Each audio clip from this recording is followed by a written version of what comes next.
Good morning. So, we are starting the course on operating systems. So, when we talk about operating systems, firstly we have to see what is meant by an operating system, what is the responsibility of an operating system, and what is the environment under which the operating system has to work. Okay. So, firstly let us see that what is an operating system.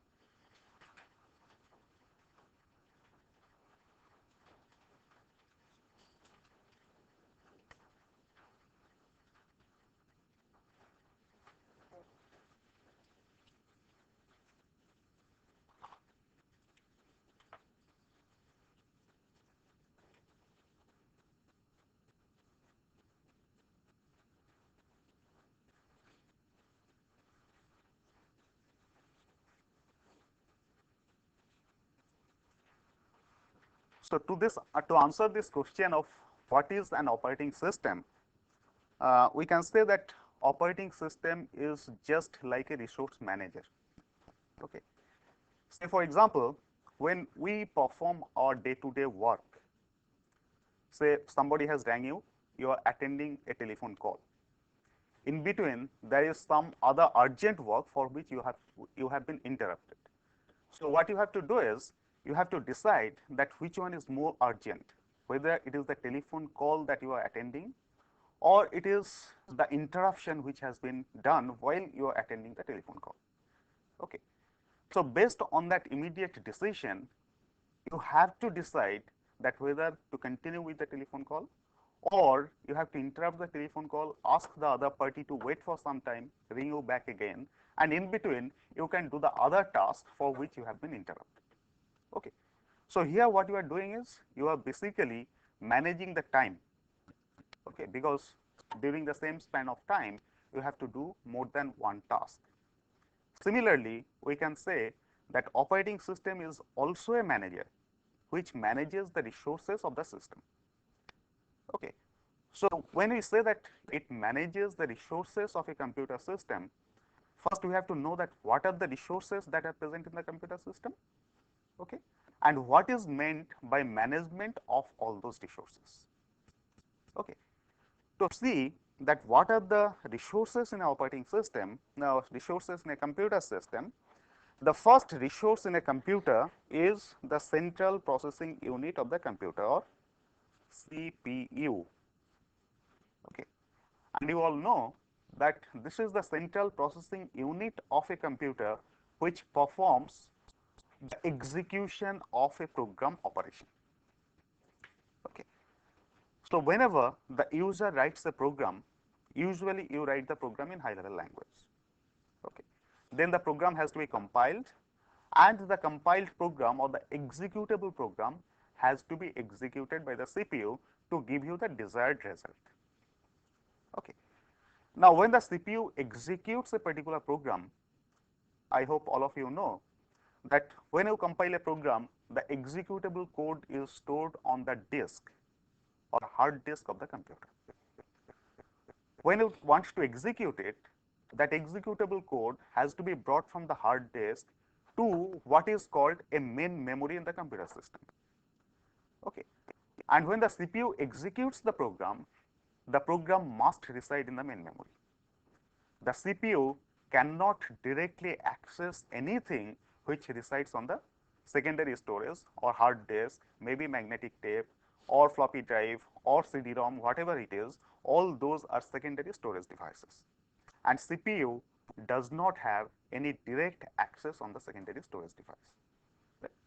So whenever a program is to be executed, the program must be brought from the secondary storage to the main memory so that it can be accessed by the CPU for execution. Not only the program, even the data which is to be processed has to be brought from secondary storage to main memory in order that the CPU can access the data. Okay. So anything which is to be accessed by the CPU must reside in the main memory. It cannot reside in any of the secondary storage. Okay. So the first and foremost resource in a computer system is the CPU. Okay.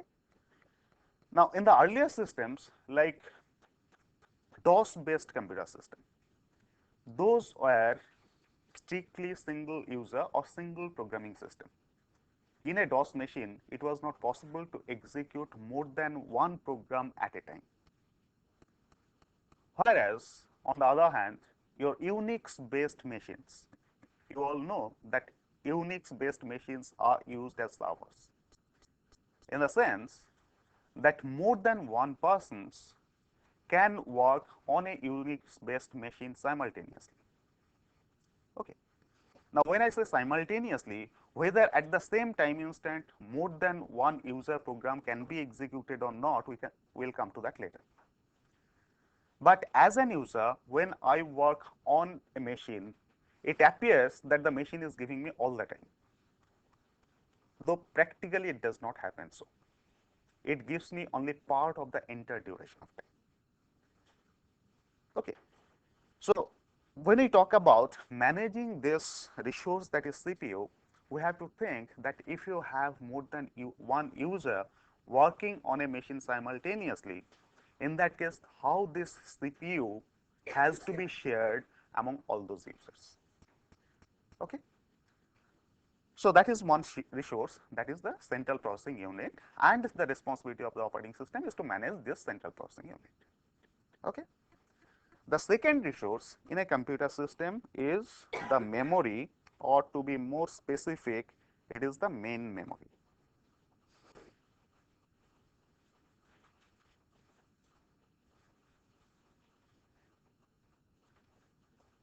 Okay.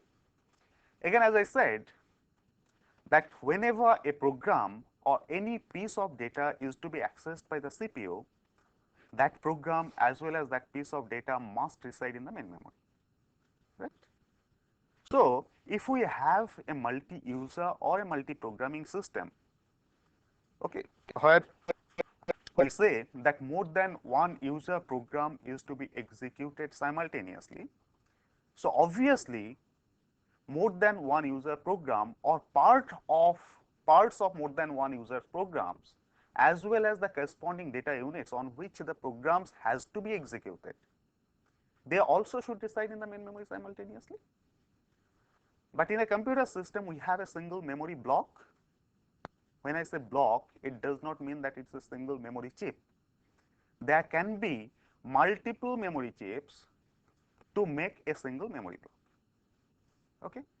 So, I have a single main memory block in the computer system, which has to be shared by more than one user programs working on the computer system simultaneously. Okay. So, again the question of management comes, because I have a single memory block which is to be shared by more than one users or user programs. So, how to manage this sharing of a single memory block by more than one user programs? Okay. So, that is again a responsibility of the operating system. Okay. Then the third category of resource that is present in a computer system is the secondary storage.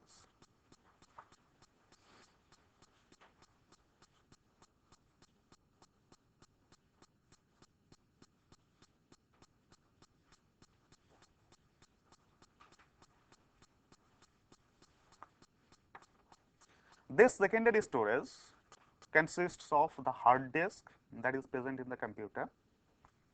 It consists of the magnetic tape that is also present in some of the computers. It also consists of the floppy drive, the floppy disk. It also consists of your CD-ROM drive or the CD-ROM. All of them come under the category of secondary storage. Okay. Now, though the main memory as well as secondary storage, both of them are some kind of memory, but we put them under separate category because the way in which the main memory is accessed and the way in which the secondary memory is accessed, they are different. Not only that, in the secondary storage, when I have different types of secondary storage, I have hard disk, I can have floppy drive, I can have magnetic tape, I can have CD-ROM.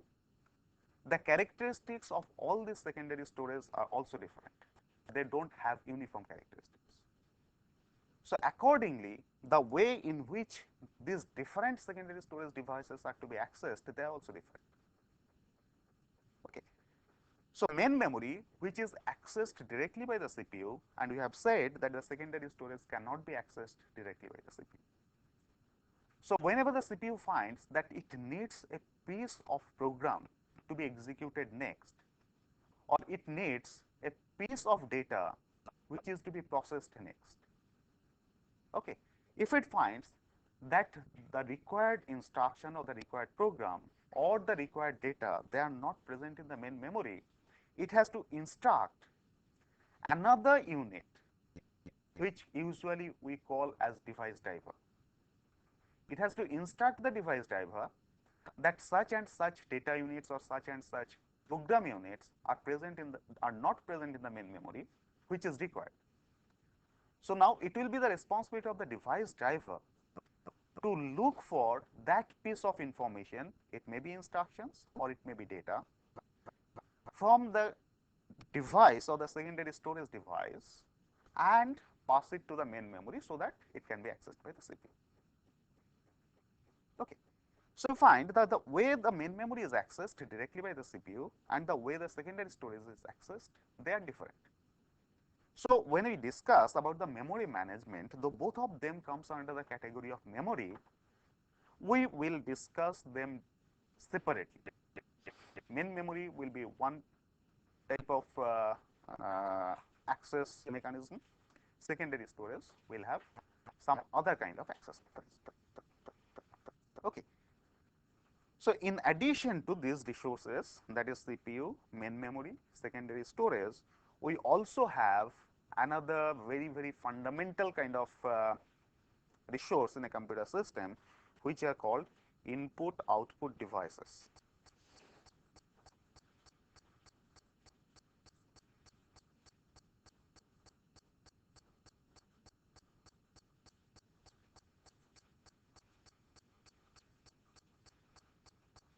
Or in short, they are popularly known as IO device.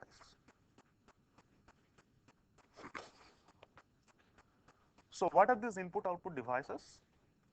These are the devices through which an user will feed his data, an user will write a program, that is anything to be inputted to the computer system, the device which is used for that is an input device.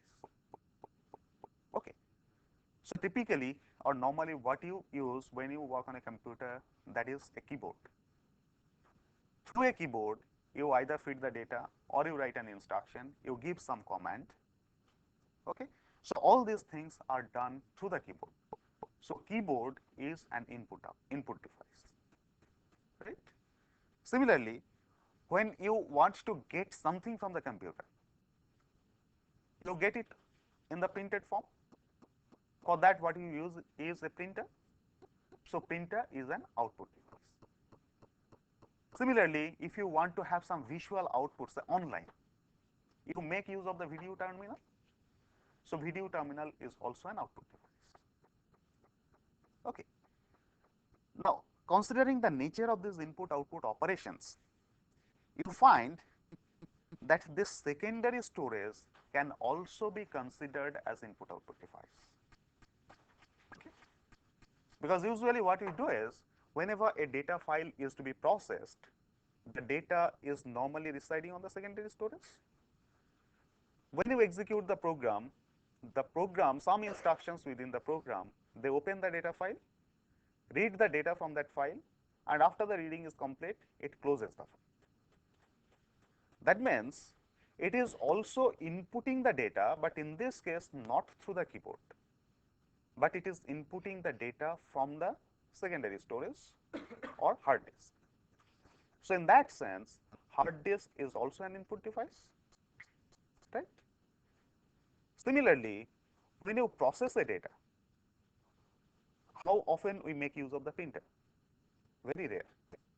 When you just want the final printout to be included in some report, we make use of the printer. But otherwise, what we normally do is, all the outputs that we get, we usually store it on the secondary storage in the form of a file. That is a processed data file or output data file. Okay. So considering that, the secondary storage or the hard disk can also be considered as an output device. Right? So when we talk about this I/O devices, along with that, this secondary storage will also be considered. We'll consider the secondary storage as some special kind of input output devices. Okay. So usually these are the four kinds of resources which are present in a computer system. One is CPU, then you have the main memory, then you have secondary storage as a special kind of input output device. We have other normal input output devices like keyboards, video terminal, printer, these things. Okay. So the responsibility of the operating system will be to manage all these resources in an efficient manner so that more than one users, in computer terminology, you can say that more than one clients, they can make use of these resources simultaneously to get their work done in as efficient as possible manner. Okay. So the major responsibility of the operating system will be to manage these resources. Now, whenever we talk about all these resources are confined in a single system. But you also have to think whether the modern operating system can be satisfied, can remain satisfied with a single computer system in isolation or not. Because as you know, that with the advancement of computer networking, with the advancement of information distribution, we cannot remain satisfied with a single computer. Okay. So now we have to think of that if I have multiple computers which may be distributed in different geographical locations. Okay. But what I have is a network interconnecting all these computers which are distributed in different geographical places. Right. So I have different isolated computer systems. Each of those computer systems are full-fledged computer. I mean, they are independent computers. So each of them will have all these four kinds of resources. So even if the network fails, the computer can work in isolation. Okay. So I have these different independent computers and a network interconnecting all these computers so that you can transfer the information from one computer to another computer, from that to somewhere else. Okay. So really we have to think of a distributed environment where the information, required information, can be distributed in different places. Okay. So I have to think of a distributed computing system.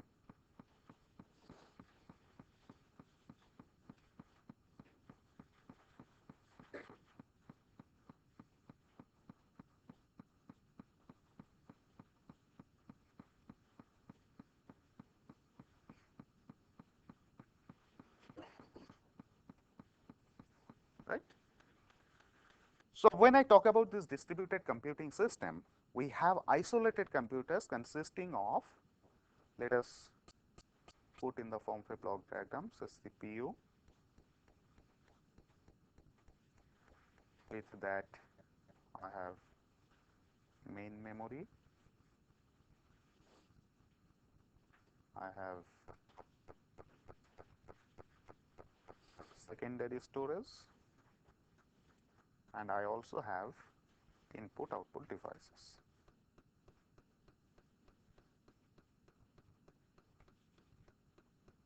So this is a single computer system. Right? And I can consider a case where I have a number of such computer systems which are put in different geographical locations, and what I have is an internetwork a network interconnecting all these computer systems. Okay.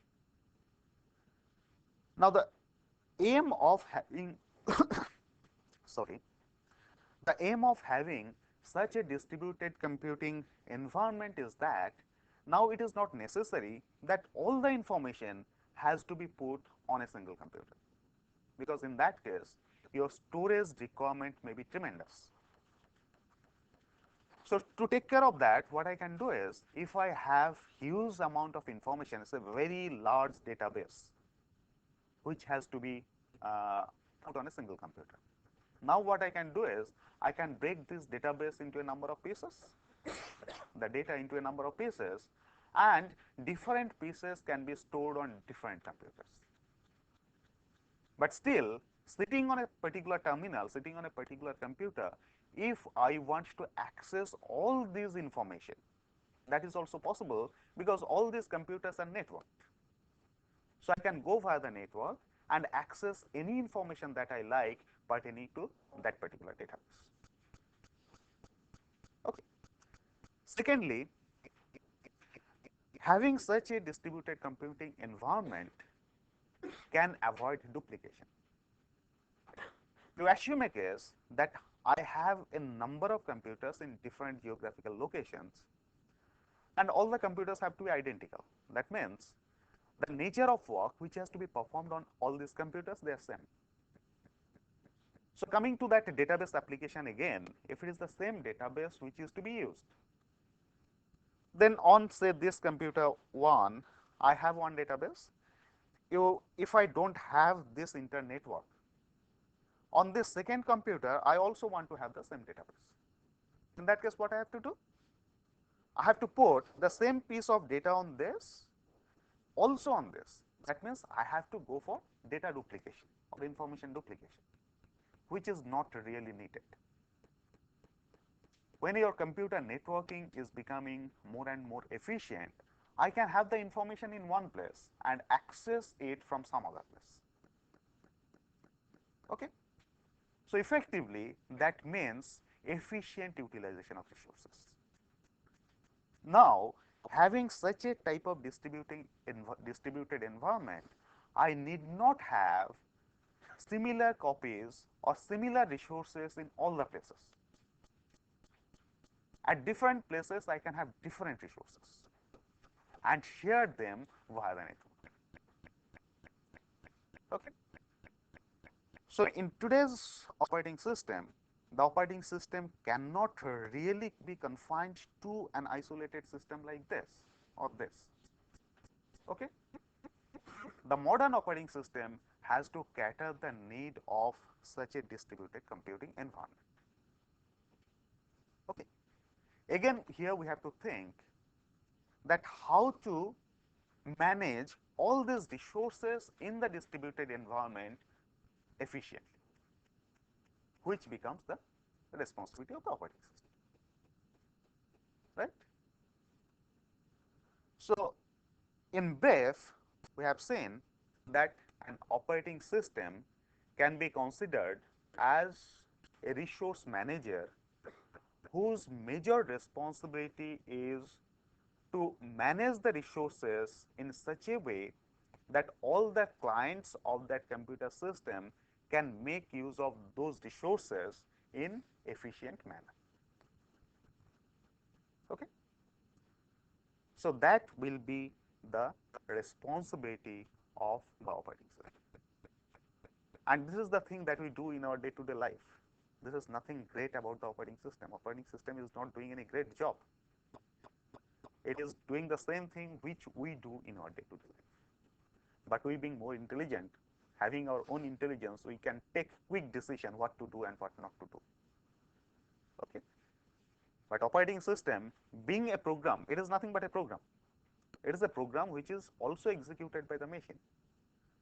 And obviously, the machines, however powerful they are never more powerful than human brain. Okay. So, we have to try to impart similar kind of power to the operating system, so that it can also take quick decision. and more logical decision. That is what the operating system designers have to do and translate them into a code so that it can be executed on a computer. Okay? So, that is what is meant by operating system design. Okay. So, with this I briefly introduced what is meant by operating system and what are the responsibilities of the operating system. Okay. Now, let me come to the first aspect or the first responsibility of the operating system, that is the CPU management.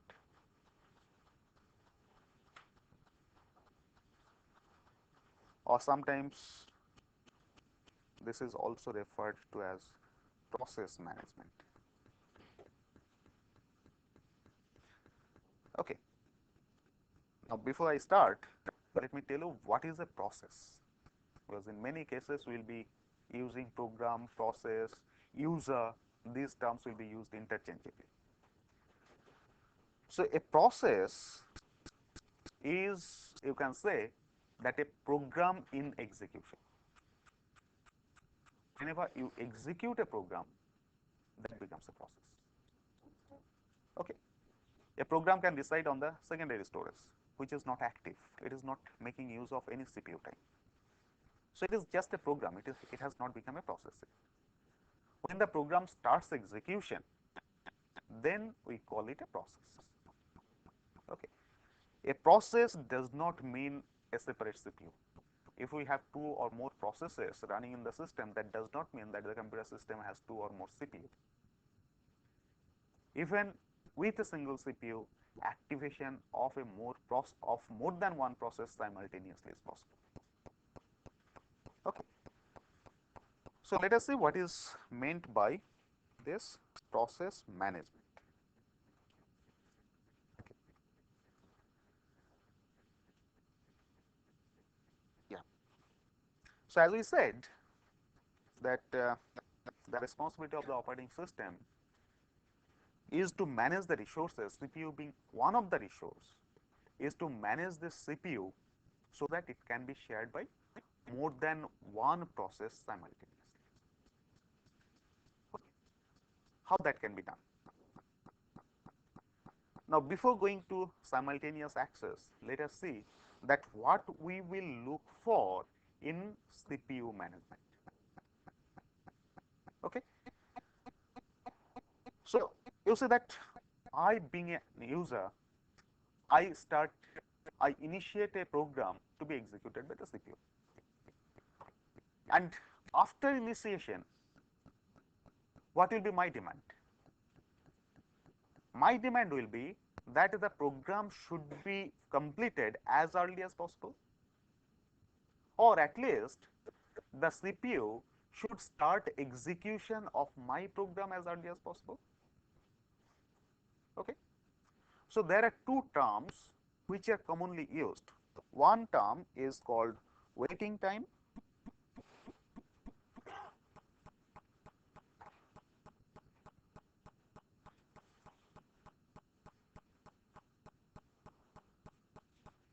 and the second term is called turnaround time.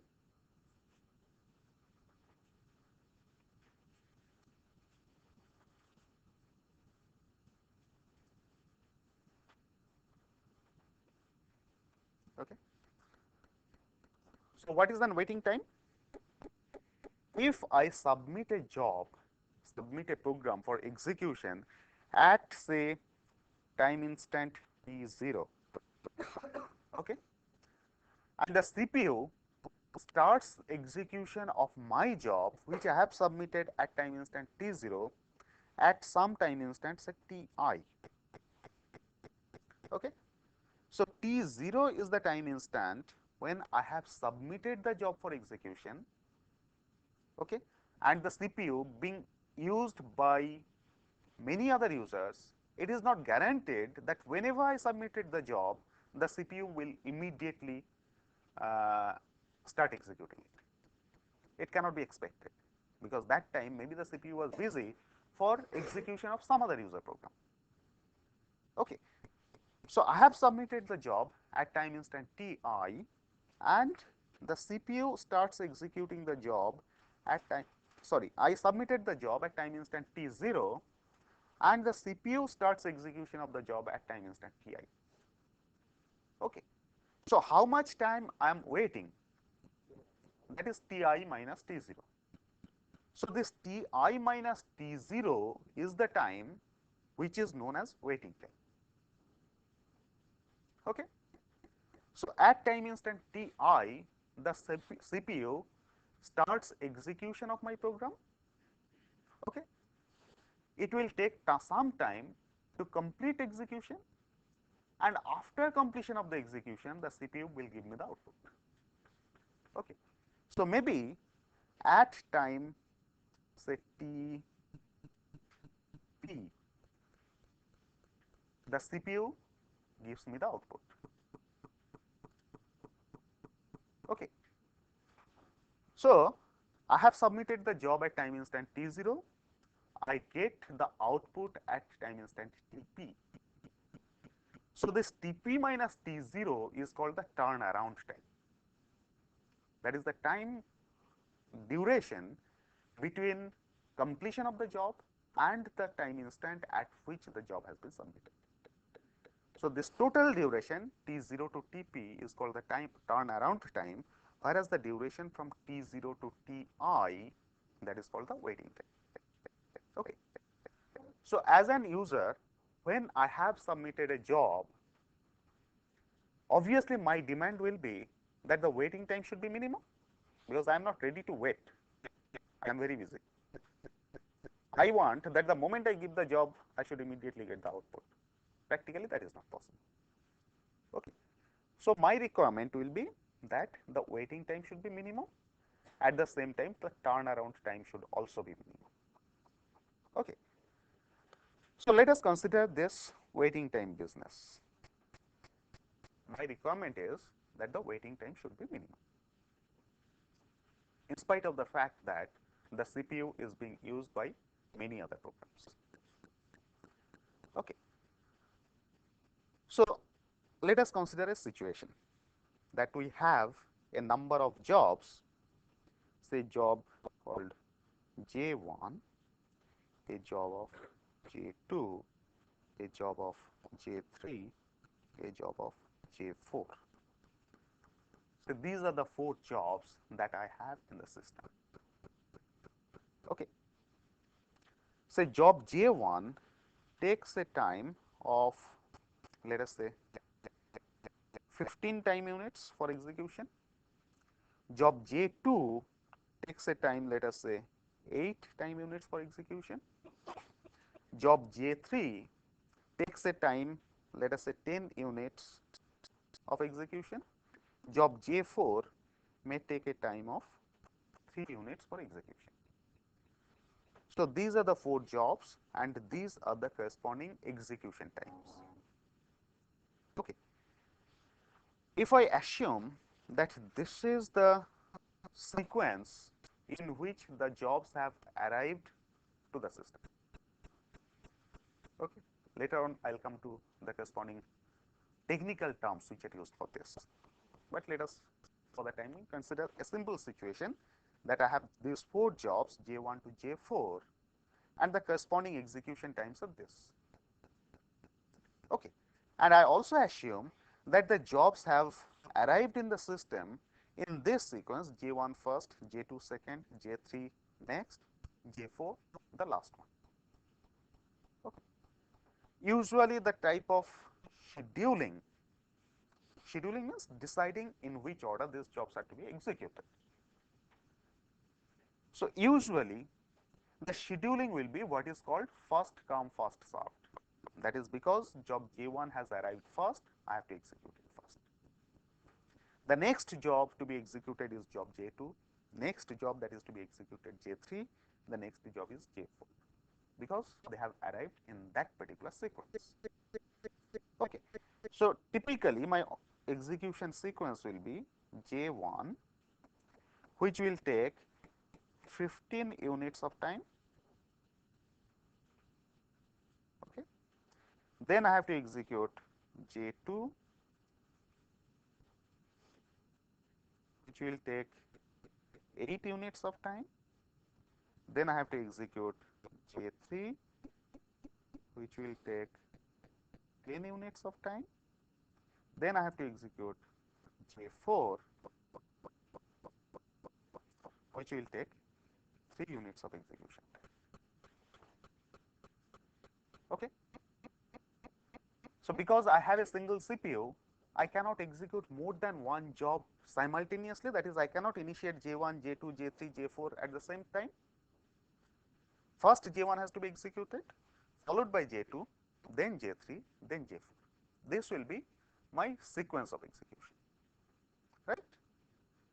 Now, here if I say that I start accounting at this position, that is when J1 has started execution. Okay. And mind you that the time that I am considering now is the waiting time. I want to find out that what is the average waiting time if I go for fast come fast serve type of scheduling. Okay. So, here you find that because I am starting accounting here, the waiting time of job J1, okay. So, waiting time of job J1, that is equal to 0,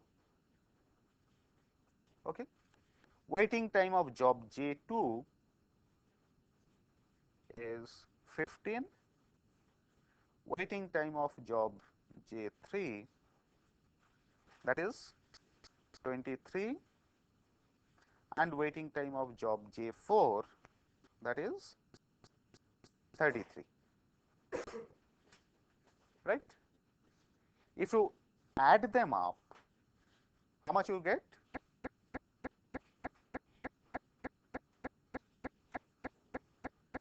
71 time units is the total waiting time. And what is the average waiting time? This divided by 4, how much is that? How much?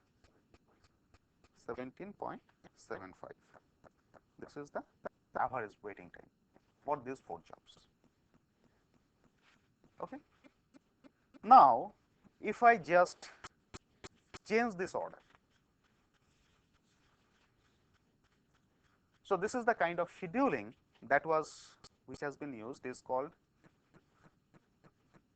first come first serve, that is FCFS scheduling. That is, the jobs are executed in the order in which they have arrived.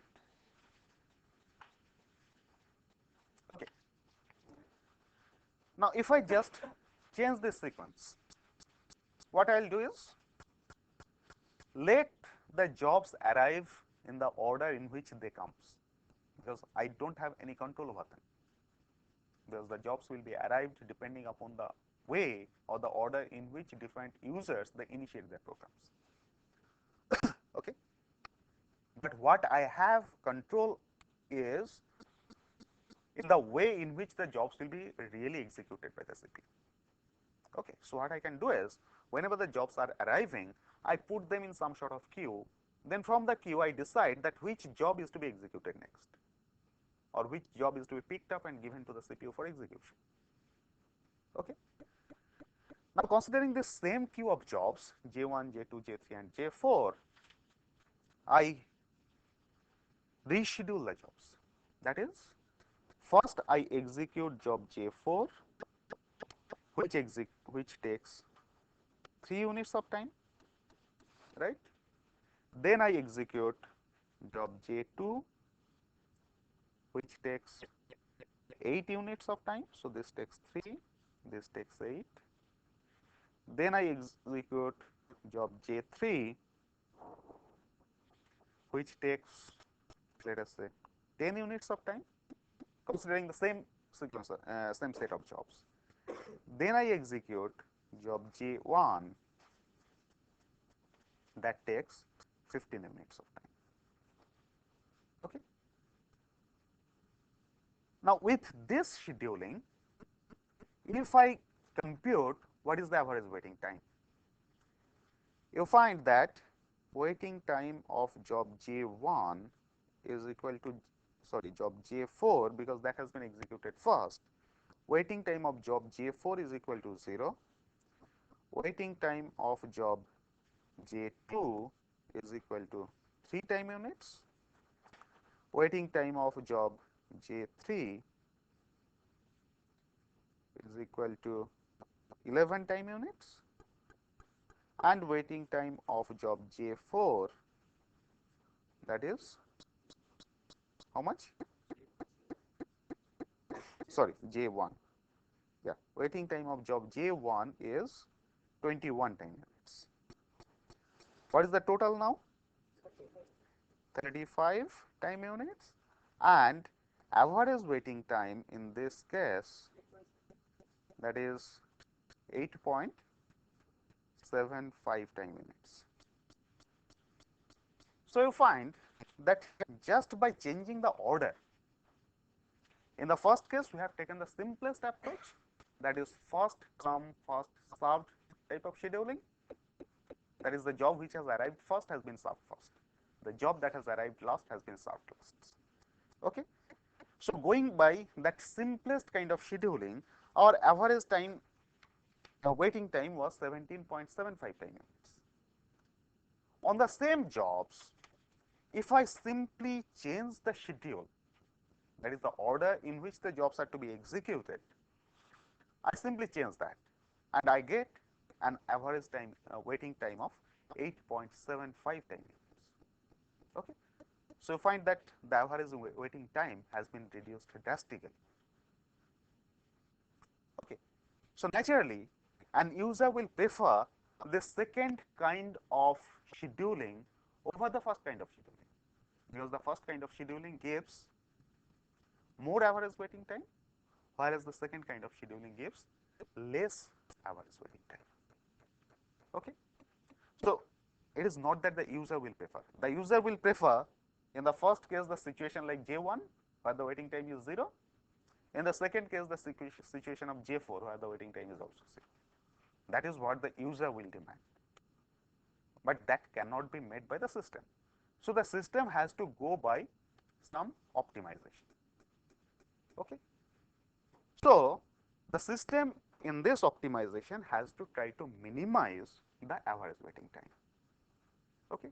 So considering that, we have to consider the second case of scheduling and not the first case of scheduling. So you might have noticed one thing in the second kind of scheduling, that the job which has been selected for execution first, that is the job which takes minimum time. Okay. And the job which has been selected for execution last, that is the job which takes longest time. Okay. So the approach is that all the shorter jobs you try to execute first, because the waiting time of a job depends upon how much time the jobs which are executed before that are taking. Okay. So if I execute a shorter job first, the waiting time of the next job is reduced. Okay. So that is why in this second case of scheduling, where I am executing the shorter jobs first, the average waiting time is reduced. Okay. And this is a kind of scheduling which is called shortest job first, SJF kind of scheduling. Okay. So our first case of scheduling, the first type of scheduling is the first come first served scheduling, or FCFS, and the second kind of scheduling is the shortest job first kind of scheduling, that is SJF. Okay. So this is just an introduction to tell you what should be our objective when we try to manage the resources. In this case, our objective was to minimize the waiting time. Okay. Similarly, there are various such objectives which are to be met, and that we'll see later on as we go through this course. So,